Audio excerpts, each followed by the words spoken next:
The family courtroom in downtown Detroit no longer smelled of rotting wood like the old ones, but of harsh bleach rising from the freshly mopped marble floor. November 1998, temperatures outside dipped below zero, but inside it was hot as a furnace, not from the heaters, but from the flashbulbs of over 30 reporters crammed in the hallway. Ethan Caldwell entered in a custom Tom Ford gray suit, Italian silk tie, knotted perfectly. 24 years old, he had just inherited Caldwell Biotech after his father's sudden death, net worth $1.2 billion, according to last month's Forbes. Tabloids called him the billionaire playboy who's never changed a diaper. Today, he stood alone at the bar, no legal team, no assistants, just a thin folder in hand. On the long wooden bench, the three sisters sat huddled like shivering sparrows. Maya 8, the eldest, her dark brown eyes warily scanning the room. Lila 6, twin braids tied with pink ribbons, lips pressed tight to hold back tears. Nora 4, clutching a teddy bear with one torn ear, short legs dangling above the floor. All three wore identical pale pink lace dresses, the only ones left from their mother, who died in a car accident 3 months prior. No relatives to take them. The system wanted to split them, Maya to Ohio, Lila to Illinois, Nora staying in Michigan. Your Honor, the social worker. Helen Grant, voice cold as ice, a single young man, never married, no child-rearing experience, and a billionaire with a public lifestyle, cannot guarantee a stable environment. This may just be a PR stunt to polish his image after the inheritance scandal. Flashes erupted again outside the glass door. Ethan took a deep breath, set the folder down. I don't need PR. His voice low, clear, echoing in the sudden silence. I need to keep these three kids together. My money could hire the world's best lawyers, but it can't buy a heart. I've met them 4 times supervised, and every time Nora asked, "Can you make sure we don't get separated?" I can't lie to her. Judge Margaret Ruiz, silver hair in a neat bun, peered at Ethan over steel-rimmed glasses. She'd handled thousands of cases, never seen anyone like him. Mr. Caldwell, you can buy the world, but you can't buy love. What proof do you have that you're fit to be a father? Ethan opened the folder. Inside one sheet of paper, 3 crayon drawings, Maya's family of 5 holding hands, Lila's Ethan pushing a swing, Nora's 3 pink dresses flying in the sky. This is my evidence. The courtroom fell silent. A reporter in the back row muttered, "Total gimmick." The judge banged her gavel. Guardianship petition denied. Mr. Caldwell is granted supervised visitation, maximum 4 hours week for 1 year. Social services will evaluate monthly. Court adjourned. Ethan didn't move. In the hallway, flashes exploded again. Nora waved through the glass mouth, forming an "Oh, mister." He smiled, the first one all day. 3 days after the ruling, Ethan Caldwell resigned as CEO of Caldwell Biotech. In the 32nd floor glass conference room overlooking Lake Erie, he placed his office key on the walnut table and announced to the board, "I no longer have time for profits. I have 3 kids who need a father." That same afternoon, he sold 30% of his personal shares, $160 million, to establish the Caldwell Sibling Fund, the world's first nonprofit, dedicated solely to funding the care of separated siblings. The news hit the front page of the Detroit Free Press. Billionaire quits job to become a dad. But prejudice didn't melt with money. Tabloids dug into his past. His father went bankrupt when Ethan was 16. His mother overdosed on sleeping pills while he was at MIT. They branded him the joy buyer, atoning for family sins. A potential foster family in Toledo sued the fund. His money distorts the system. These kids deserve real families, not a billionaire's hobby. In the 12-bedroom mansion in Grosse Pointe, Ethan converted the basement into a supervised playroom. 24/7 nannies, a private pediatrician, Montessori teachers, but he personally cooked burnt mac and cheese in the first week, changed Nora's diaper at 2 a.m. Maya, still wary, asked bluntly, "Are you going to get bored and ditch us?" Ethan knelt down, wiping Lila's runny nose. "I promise I'll stay until you kick me out of the house." Every Saturday, he drove a black Suburban, ditching the Rolls-Royce, to the social services center. 4 hours of visitation, Lego building story, reading ice cream. Supervisors logged every minute. Paparazzi lurked outside the gate, snapping Ethan hugging Nora through the iron fence. Next day's headline: Billionaire buys affection by the hour. Nora started having nightmares. At 3 a.m., the little girl ran into Ethan's room sobbing. "Maya says you'll send me away if I'm bad." Ethan scooped her up, turned on the star-shaped nightlight. "I'm not sending anyone away. This is your home." To prove it, he brought the girls to the fund's headquarters weekly. Staff saw the billionaire in an old t-shirt kneeling to wipe spilled juice, teaching Lila to count change. A former Caldwell Biotech employee sent an anonymous letter to the judge: "I used to think he was crazy. Now I want to be a dad like him." The pivotal moment came on Christmas 1998. Ethan turned off all the mansion's lights, lighting only candles and a mini Christmas tree. In a holy sweater, he told fairy tales in a hoarse voice. Nora fell asleep on his shoulder, Lila leaning against Maya. For the first time, the supervisor allowed an overnight stay. Note: safe environment, natural bonding. After 14 months, 27 reports. 9 surprise inspections, Judge Ruiz called an emergency hearing. She slammed down a thick stack of files. "I was wrong. Mr. Caldwell, the court extends temporary guardianship for 2 years. But one mistake, even minor, and I'll revoke it immediately." Ethan nodded, eyes red. In the hallway, Maya grabbed his hand. "Did you win?" "Not yet, kid. But I just got to borrow you all a little longer." The door cracked open, but prejudice still blocked the way. Summer 1999. Ethan received an emergency no-contact order from a Chicago couple who had once applied to adopt Lila and Nora, now accusing him of using money to bribe the system. The court mandated independent psychological evaluations for all 4. Ethan flew back to Detroit overnight, abandoning a shareholders' meeting in Switzerland.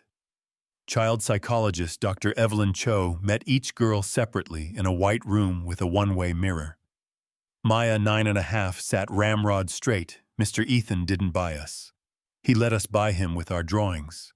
Lila added, "He burns the grilled cheese, but he never leaves when we cry." Nora, clutching her teddy, whispered, "He promised to keep Mommy's pink dresses forever."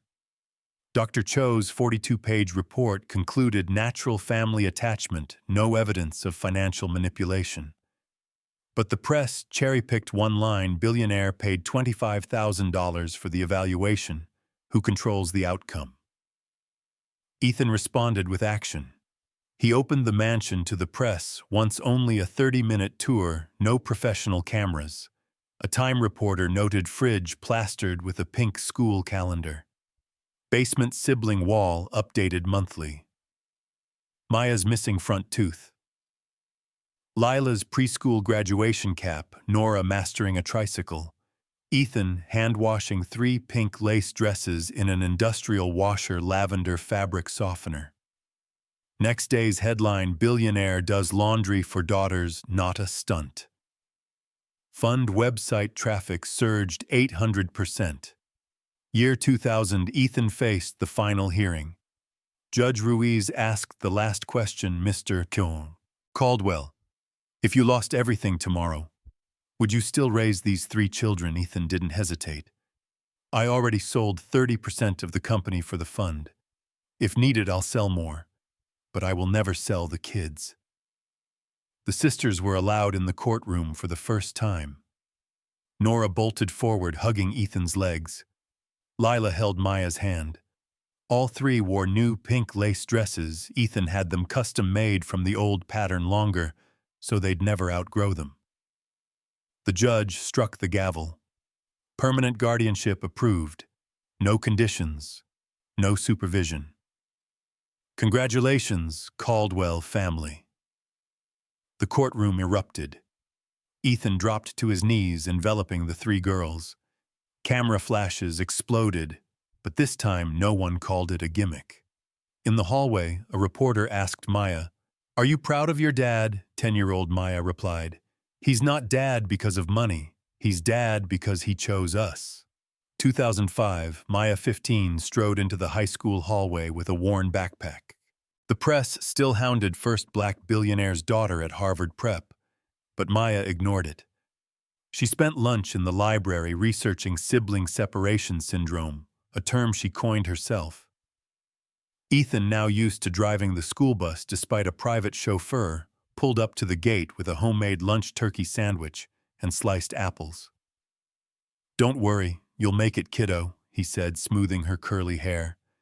Maya smiled, but worry flickered in her eyes. "I'm scared they'll call me the billionaire's daughter. Dad. Like I can't do anything myself." Ethan squeezed her hand. "They say that because they haven't seen you." By 2010, Maya earned a full-ride Harvard Med scholarship, funded by a trust Ethan set up for his adopted daughters, not a dime from his personal fortune. In the NICU, she witnessed heartbreak, a newborn boy separated from his sister due to state policy. Maya cried in the locker room, calling home, "Dad, I can't stand it. They need to stay together like we needed to stay together." She launched Siblings in NICU, a pilot allowing siblings to visit through safe glass. Her 2015 Nature Medicine paper, "Sibling Separation Increases Depression Risk by 40% in Children Under 5." Now, in 12 U.S. hospitals, Maya became head nurse specializing in foster families.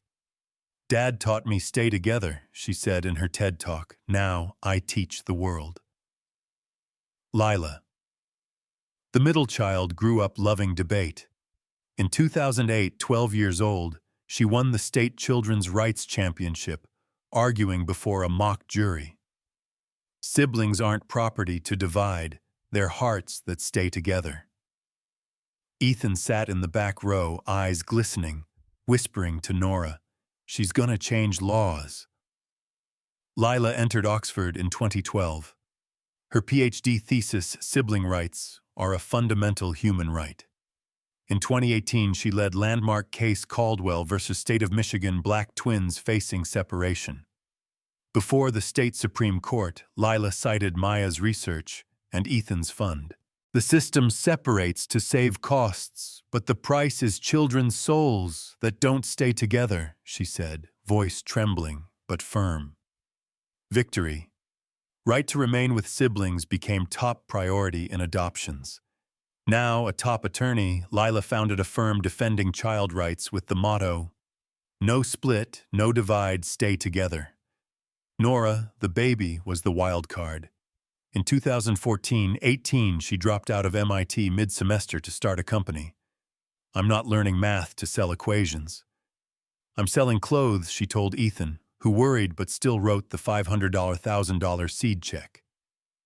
Caldwell United launched a kids' fashion brand selling only matching pairs/trios, 2 or 3 identical items affordable. Every set includes a QR code with a true story. These twins were separated. Now they wear these shoes together. 2024 revenue, $180 million, 70% profit funneled back into the fund. Nora designed sibling threads inspired by the 3 pink dresses, now the brand icon. "Dad taught me family is a trio that stays together," she said at the launch, hugging Ethan before hundreds. For 2 decades, Ethan was quietly there. No dating, no long vacations. He declined every billionaire family interview. Paparazzi once caught him asleep on the sofa, clutching 3 frayed pink dresses after an all-nighter, helping Lila study. He still drove Nora to fifth grade himself, mansion 45 minutes away. Money buys houses, he told the girls, but not moments together. The sisters grew up not just under flashbulbs, but in the warm glow of a father who chose them amid every prejudice. Maya graduated, Lila won cases, Nora built an empire, all tracing back to those Saturday afternoons when Ethan knelt on the hardwood building Lego towers. March 2016, a media storm hit. The Wall Street Journal published an exposé, Caldwell Sibling Fund, Charity or Money Laundering Machine. A former Caldwell biotech rival, the billionaire Ethan, had outmaneuvered years ago, hired a slanderous law firm. The fund used children as a front to evade taxes. Ethan bought Lila's lawsuits to boost stock prices. Evidence A forged $2 million wire transfer from the fund to his personal account, enough for the SEC to launch an investigation. News spread like wildfire. Caldwell Biotech stock plunged 18% in 24 hours. Ethan was banned from leaving the country, the mansion sealed off. Paparazzi camped at the gate yelling at Maya as she returned home. Does the adopted daughter know her dad launders money? Ethan called a family meeting in the dining room the first time in 18 years. He didn't smile. Money can be lost, but trust cannot. He did the unthinkable, surrendered all personal assets, the remaining $800 million, into an untouchable trust, becoming paper poor. If they want the money, they can have it. But I won't let them touch my girls. The three sisters, Saya 26, Lila 24, Nora 22, stepped up to defend him. Maya released 18 years of medical journals, every shot, every feverish night, every drawing live-streamed on Instagram, 2 million viewers. Lila flew to Washington, argued before the House Judiciary Committee. This isn't money laundering. This is trust laundering.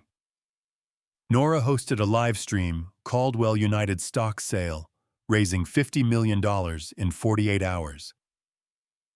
Stand with Caldwell trended worldwide. Final hearing at the federal court in Detroit. Ethan wore an old button-down, no tie. The judge asked, "Do you regret choosing family over empire?" Ethan looked at his three daughters in the front row, then replied, "I never had an empire. I only had my three girls." The court declared Ethan not guilty. The fund received permanent tax-exempt status. Stocks rebounded, but Ethan didn't reclaim a dime. That night, in the now sparsely furnished mansion kitchen, Ethan cried the first time the girls saw. Maya hugged him. "You're not a billionaire anymore, Dad. But you're still our dad." Fall 2024. The three sisters met in secret at Maya's old Boston apartment. On the table lay the blueprint of the old courthouse, now abandoned, weeds choking the windows. "We're buying it back," Lila said, placing her hand on the drawing.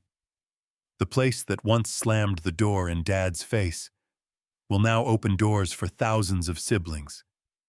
They purchased the building for $4.2 million fund money, not a cent from Ethan.